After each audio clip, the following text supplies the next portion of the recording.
చెప్పదలుచుకున్నది ఏంటంటే, దేవుని వాక్యము, దేవుని సంగతులు దేవుని ఆత్మకు మాత్రమే తెలుస్తాయి. మనుష్య ఆత్మకు మనుషుని యొక్క సంగతులు తెలుస్తాయని దేవుని వాక్యం చెప్తా ఉంది. మరి అలాంటప్పుడు అన్య జనాంగము, క్రీస్తుని ఎరగని వారు, బైబిల్లో ఏదో ఉంది, మీరు అంగీకరించినటువంటి క్రీస్తు సరైన వ్యక్తి కాదు, సరైన దేవుడు కాదు, ఆయన దేవుడే కాదు అని చెప్పేసి వాళ్ళు చెప్తుంటారు.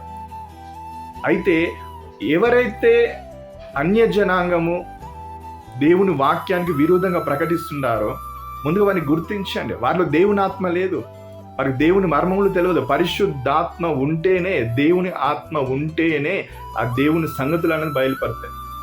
అయితే వాక్యములు ఉన్నట్టు ఆ మర్మాన్ని దేవుడు చెప్పే ఆ విషయాలు పరిశుద్ధాత్మ ద్వారానే బయలుపరచబడతాయి. వాళ్ళు పరిశుద్ధాత్మ లేదు, వారు చెప్పే సంగతులు మనం నమ్మకూడదు. వారు నమ్మే విధంగా చెప్తారు, కానీ ఆ మాటలు మనము అంగీకరించకూడదు, ఆ మాటలు మనం హృదయంలోకి తీసుకోకూడదు.